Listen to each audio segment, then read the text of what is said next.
Hoy la iglesia nos congrega para celebrar la conversión del apóstol San Pablo. Y es importante que esta fiesta aparezca ahora, al principio del tiempo ordinario, porque si en el tiempo ordinario vamos a conocer el quehacer del Cristo de la gloria y por ende el quehacer de la iglesia verdadera, es imposible hablar de ambas cosas sin hablar de la persona tanto de Saulo de Tarso como de San Pablo. Y máxime del día grande en que Saulo de Tarso dejó de ser para siempre Saulo de Tarso para convertirse en el apóstol San Pablo, en el apóstol de los gentiles, en la luz de los gentiles. Y es interesante saber que este hombre de la tribu de Benjamín, por alguna razón estaba o era parte de la diáspora, y entonces se crió fuera de su tribu, en una ciudad donde aprendió la lengua y la cultura griega y adquirió la ciudadanía romana. Y eso hacía de su persona una persona mucho más abierta al mundo y con mayores posibilidades. También hay que apuntar que tuvo una vasta formación judía y que fue discípulo del gran Gamaliel. Y este es básicamente el maestro de los maestros en el fariseísmo. Pablo era un celoso por lo que era toda la ley judía, toda la religión judía. La defendía a capa y espada. Y él mismo va a confesar más de una vez en diferentes palabras que ese celo apostólico que él tenía lo llevó a convertirlo en un enemigo de lo que era la verdad. Un fariseo con demasiada fuerza que llegó a ser un fanático. Y un fanático siempre es una persona que de alguna forma u otra está enfermo. Por eso la iglesia verdadera no quiere fanáticos de nada. Quiere más bien profetas de todo.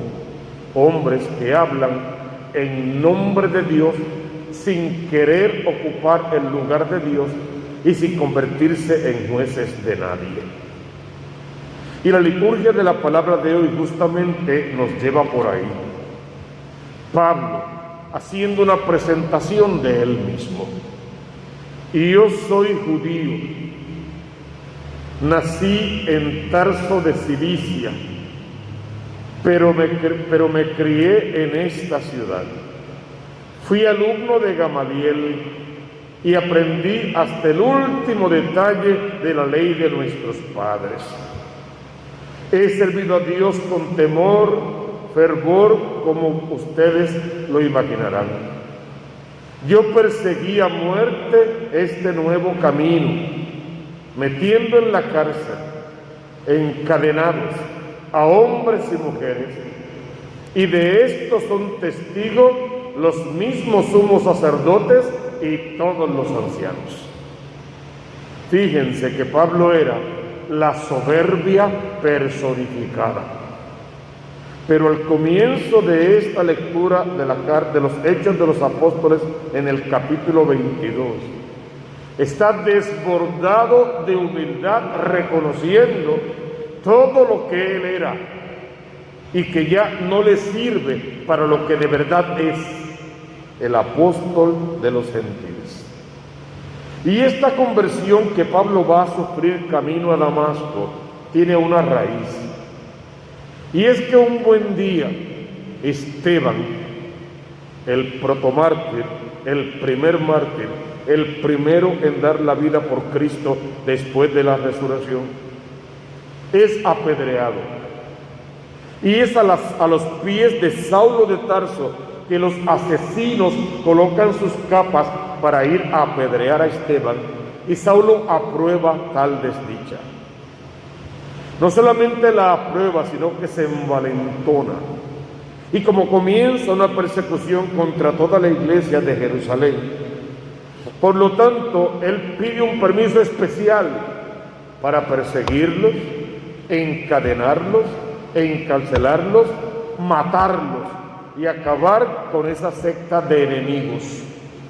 Por lo menos así los mira él desde su fariseísmo, desde lo que es su discipulado mal entendido, porque llegó al extremo de endiosarse, de vanagloriarse, de ocupar el lugar de Dios.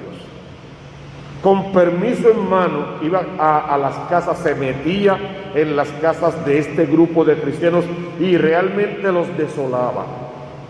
Hasta un día que camino a Damasco, aunque el texto no lo dice, solemos montarlo en un caballo y está bien. Camino a Damasco, vio un resplandor, la típica teofanía, la típica manifestación de Dios. Vio un resplandor y del resplandor una voz que podía llamarlo por su nombre y que se presentaba por su nombre. Una voz que era audible para él, pero para nadie más, aunque los demás podían ver el resplandor. Y una voz que se identificaba con la persona de Jesús. Yo soy Jesús a quien tú persigues. Y a su vez Pablo identificaba a Jesús con la gente a la que él perseguía. Por lo tanto, la conversión de Pablo no fue en 3 segundos. La conversión de Pablo comenzó justo en la hora en que Esteban fue apedreado. Y cada uno de los que él perseguía, encarcelaba, encadenaba y mataba, le hablaban de ese Jesús de Nazaret, aunque no pronunciaran palabra. Y la semilla de esa conversión se fue dando poco a poco.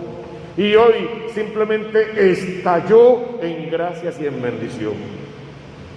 Y lo que la lectura quiere decirte a ti, de esa misma manera que la conversión de Pablo operó lentamente, día por día, como una semilla que va germinando sin que te des cuenta de cómo ni cuándo, y un buen día pasas por ahí y es toda una planta florecida.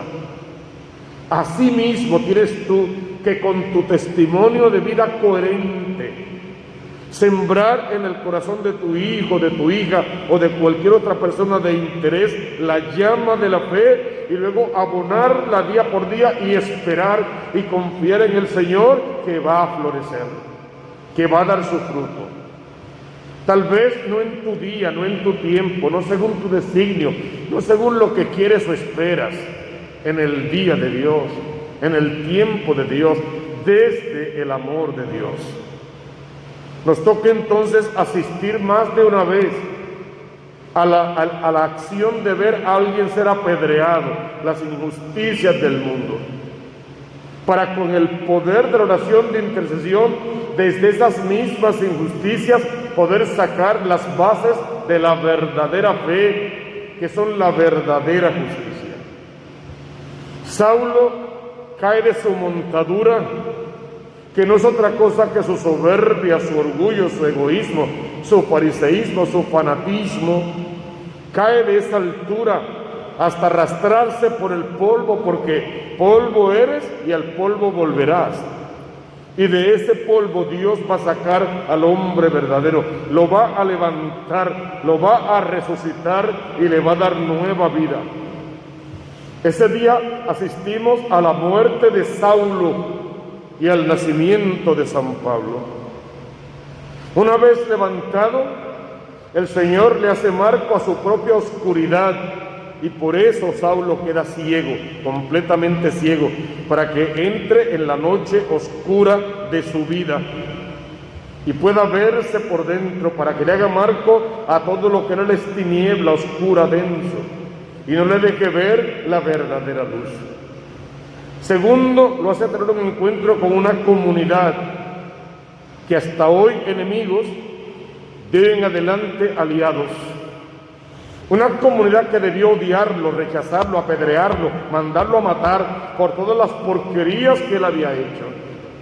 Y lo acoge, lo recibe con temor, con precaución. Lo acoge, lo recibe y le da lugar de primacía en sus vidas y en la iglesia que nace, que lo escucha, que lo sigue y que se deja evangelizar por él. Por lo tanto, es la actitud que tú vas a tener ante tus hijos y ante tus personas de interés.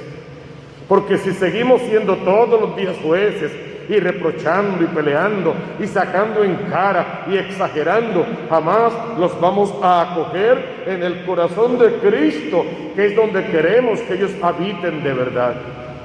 Esa comunidad que acogió tan amorosamente a Pablo, tienes que abrirla en tu corazón para que acoja amorosamente a todos los inconversos por los que estamos rezando que se conviertan.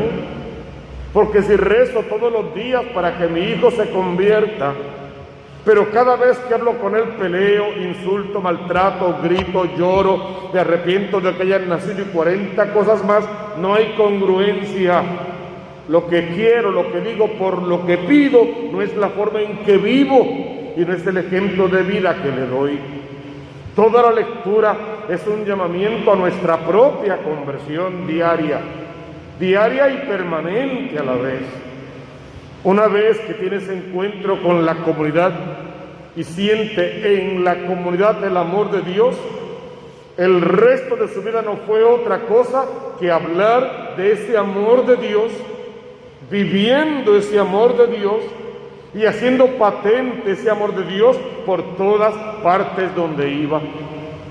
Ojalá que en esta mañana santa de la conversión de Pablo, tú y yo podamos oír la voz de Jesús en lo profundo del corazón que te dice: ve al mundo entero, proclama el Evangelio, instruye y enseña, sabiendo que tu misión primera es proclamar el Evangelio, y lo demás, todo lo demás son signos, que si Dios te da el don y puedes expulsar demonios y sanar enfermos y hacer todo tipo de otras cosas que plantea el Evangelio de hoy, perfecto. Pero la primera misión es proclamar, predicar, enseñar a los demás el camino de vuelta a la casa de papá. Vamos a abrirle el corazón al Redentor hasta que Dios venga a ser centro, norte y guía de nuestra existencia. Vamos a pedirle que escuche nuestra plegaria de esta mañana, que no nos abandone nunca el Señor, pero que tampoco nosotros jamás abandonemos al Dios de la gloria.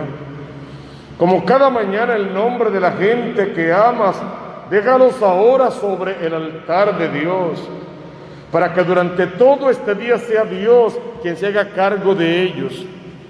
Y así como el Señor tendió su mirada sobre Saulo de Tarso, quizá el peor hombre de la historia, así la tienda sobre los tuyos y los llame de su pecado a la luz verdadera de los hijos amados, para como Pablo pasó de ser el peor hombre de la historia, quizá al más grande de todos los santos, los tuyos también puedan pasar de su tiniebla a la luz, y de la luz para hacer luz para otros en el caminar de otros, y podamos enderezar el rumbo de nuestra vida y el de sus propias vidas.